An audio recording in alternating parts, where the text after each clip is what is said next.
Welcome to Meenakshi Sivasankaran ஆன்மீகம் மற்றும் சாத்விக சமையல். இன்றைக்கி வெந்தய குழம்பு எப்படி செய்யறதுங்கிறத பார்க்க போகிறோம்.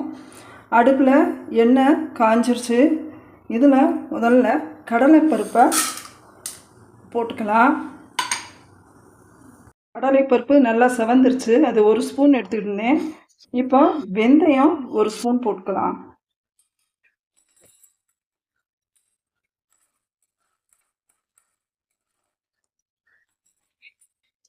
வெந்தயம் சிவந்து வந்துருச்சு. அடுத்து மல்லி 1 டேபிள் ஸ்பூன் போட்டுக்கலாம்.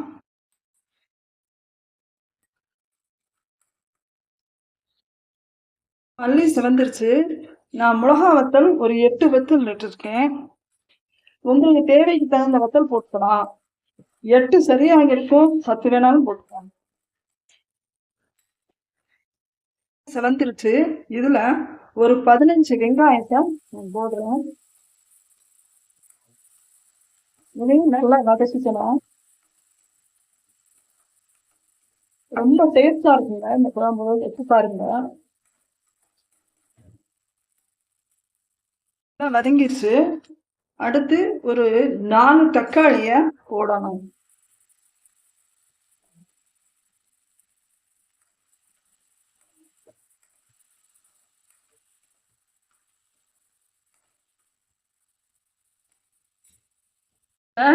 ரெண்டு சிட்டிகை பெருங்காயத்தூள் போட்டுக்கோங்க. போட்டுட்டு அதையும் நல்லா வதக்கிடுங்க. அவ்வளவுதான், நல்லா வதங்கிடுச்சு. இப்ப ஸ்டவ் ஆஃப் பண்ணி இறக்கிடலாம்.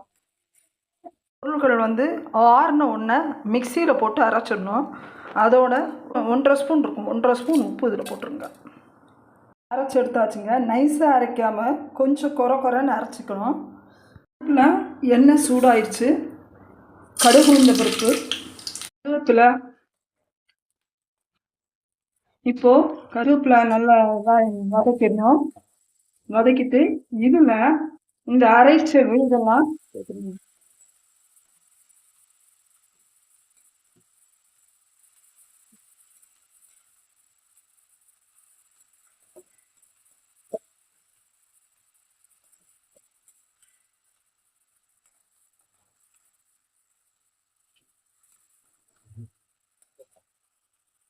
வரும்போது ஒரு எலுமிச்சை அளவு புளி கரைச்சி வச்சிருக்கேன். இந்த புளியை அதோட ஊத்திடணும்.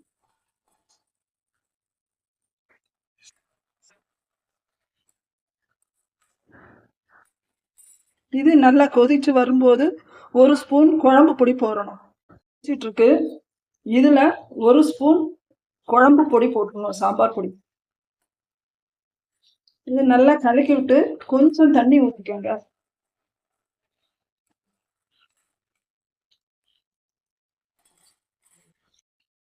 கொஞ்சம் தண்ணி ஊற்றிக்கோங்க. இதெல்லாம்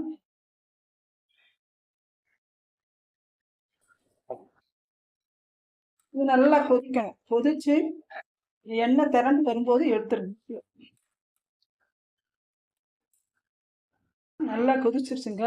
இதுல மல்லித்தலைய தூவி விட்டு இறக்கிடலாம். இது ஒரு 4 பேர் சாப்பிடலாம். இது எல்லாம் டபுள் மடங்கா எடுத்துக்கிட்டிங்கன்னா, நான் எடுத்த பொருள் மாதிரியே டபுள் மடங்கா எடுத்துக்கிட்டிங்கன்னா 6 பேர் 7 பேர் சாப்பிடலாம். இப்போ டேஸ்ட் எடுத்து பார்க்கலாம் ஃப்ரெண்ட்ஸ். எப்படி இருக்கு, நல்லா இருக்கா என்னன்னு பார்க்கலாம். இந்த குழம்பு நான் டேஸ்ட் பார்க்குறேன்.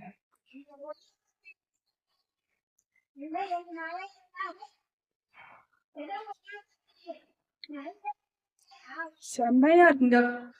வெந்தய வாசம், மல்லி வாசனம், அப்புறம் அந்த மிளகா வாசம், மிளகா வத்தம் இல்லையா அந்த வாசம், எல்லாம் அவ்வளோ டேஸ்டா இருக்கு.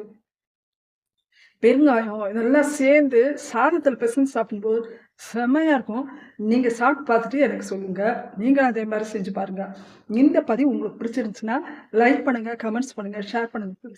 Thank you so much.